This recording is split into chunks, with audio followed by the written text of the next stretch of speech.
Hi, I'm Martin Boyce, for those of you who do not know me. And based on the title of this video, you already know what it's about. I'm going to try to keep it as short as possible. And so I'm going to dive right in. I'm not upset. I'm a little disillusioned and exhausted. But I also understand that there's politics involved. Why I'm making this video is really to document my history of being voiceless, because I believe that at some point it won't be a problem for my voice to be heard. So I'll go back to the beginning briefly. There was a competition in January, I believe, and I'm gonna be looking at my tabs here. What a year. The theme was to look at the effects of COVID. There was ash fall from La Soufrière, the volcano in neighboring St. Vincent, and then we got hit by Hurricane Elsa, right? So this was in 2021, and this competition was a writing competition to encourage people to talk about their experience about that. Now, I believe the results came out in March. It was open to public vote, and all three of my stories were okayed for publication, a digital publication. They were okayed for an anthology, a digital anthology. And now it's October, and 3 days ago, I was asked by a representative of the NCF if I would read from two of my stories. Again, stories that were selected by the public. I was asked if I would read an excerpt. Specifically, I was asked to read an excerpt from the Crapaud and from Spectre. Okay? So I wasn't the one who said, let me read what I feel like reading. I was asked to read excerpts from these two. Now, I wasn't given the excerpt. I wasn't given an edit to read. I was told to edit it myself and come up with something, yeah?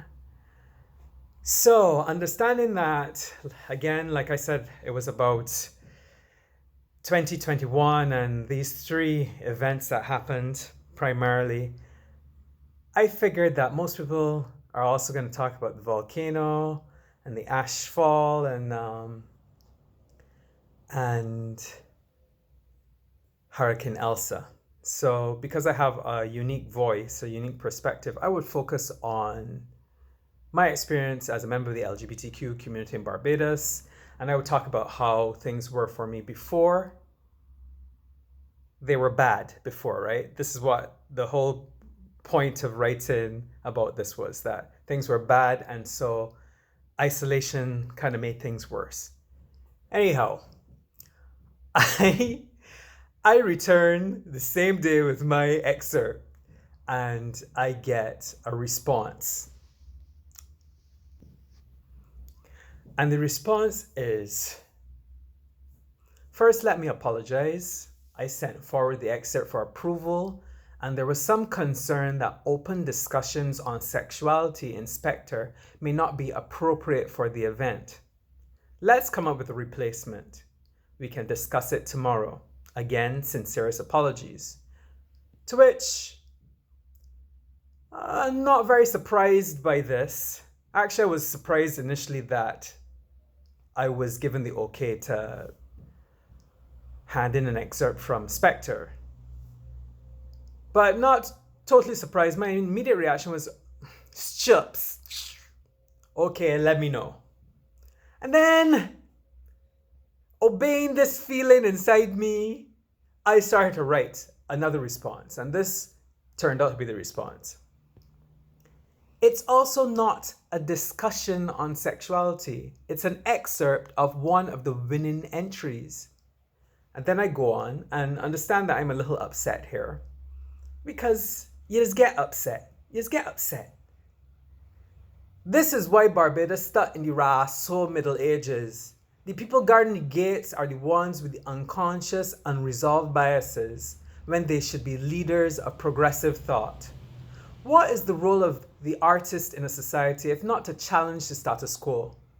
If a 2-minute excerpt from a published entry isn't appropriate for the launch of the publication containing said entry, and the sentinels can't see the issue with that, well, and that's all I had to say, right? My response wasn't entirely appropriate. You know, I could have said, okay, can I talk with these people and we can come to,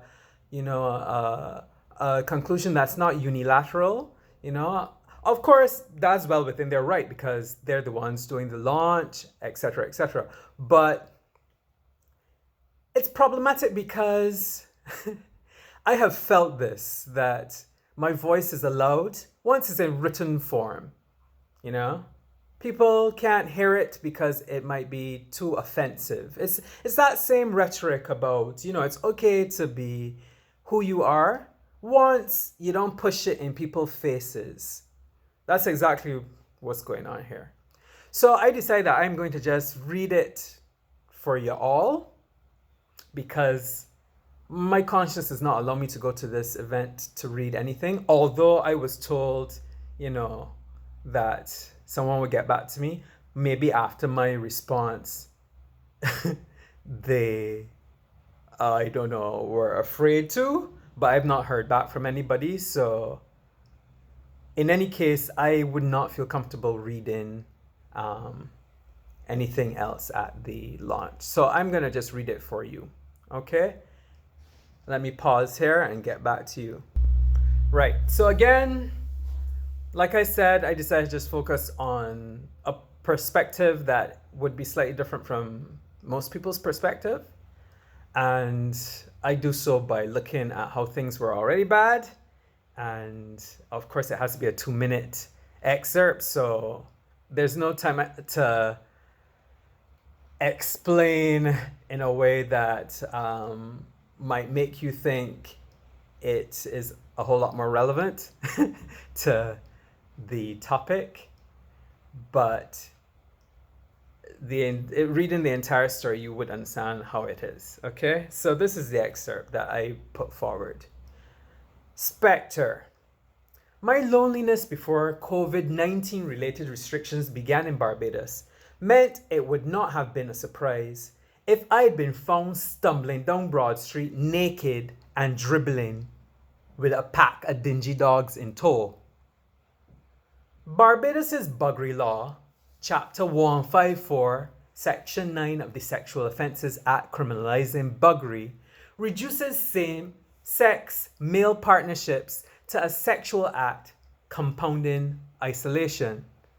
This effect occurs through the act's illegality, creating barriers to consenting grown-ups into relationships by bolstering opinions resulting in name-calling and threats which have led to violence. The prevalent dread of being called a bulla man had encouraged a hookup culture in Barbados long before COVID-19 decided I could not leave the island to pursue better opportunities for meeting adult men who don't need to be brave to be themselves. Here in Barbados, there are no openly LGBTQ+ sanctuaries, no rainbow flags stuck anywhere, nowhere but virtual platforms facilitating anonymity, but perhaps leading to a necessarily quick blanket substitute for equally meaningful forms of human intimacy. As a population, we seem to be aware we should be attempting to look ahead towards becoming more compassionate, while simultaneously cementing ourselves in or striding backwards into anachronisms. Although, what is to be expected from people who worship their enslavers' gods? There were gay bars in Barbados in the late 90s. Well, at least one I frequented, Buddies. It offered a place you could be a recognized citizen who did not need to look to see who was looking. There were also fixed party locations. Who knows the Bullpen? What a nickname! Dancing all night was light against the shadow accompanying my fugitive love life. Before COVID opened fire, there was already a challenge to the LGBTQ plus party scene. Locations shifting like we were dodging bullets from local radio stations, which still play censored versions of certain hateful Jamaican dancehall songs. Instead, I used to find relief at an everybody-friendly bar. Rude boys, eyes inflamed with kill devil, might softly say they don't have anything against people like you. Then maybe I bought an unsolicited drink and later asked for a ride home. At the bar's altar, I'd bow, take communion, and the Spirit would alter me. Before we all wore literal masks, karaoke was my thing.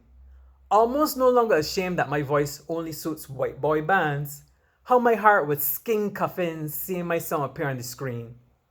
The audience was mixed. Desperados, alcoholics including domino players, other types of drug abusers, insufferable ones soon to be chased off by the machete-wielding owner, vagrants, sex workers, counting cis men and trans women, a madman or artist, men who don't walk with a limp, one or two short-haired women, and older man-woman couples. In unison, we throw back our heads to catch a wall, oldie goldies. My heightened feelings are now of a movie character who does not know he is, in fact, a housebound specter comprised primarily of memories of the life he used to live. So that's the excerpt, right? I ain't seen a big deal, especially since the winning entries were selected by members of the public. So this being a guard and deciding that the public gonna be offended when perhaps you need to look internally to figure out why is that you are offended by is, a thing. So like I said, I'm kind of over it because my writing has been therapeutic for me. It's been cathartic for me. It's been self-therapy, and it's been something that I have decided to share with the public.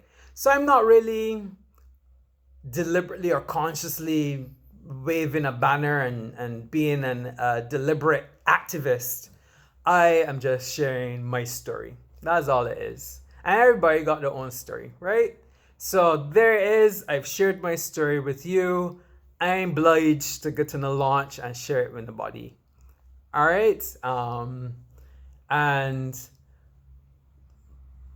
if you can make sure that I never win nothing ever again or publishment ever again, well, that's what it would gotta be, because people are entitled to have their voice heard, and this is me doing that. All right. So thanks for listening, and until the next time. Well, I want to know that I'm really on social media a lot.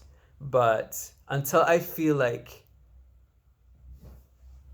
I need to speak out against an injustice, this is just me. And we will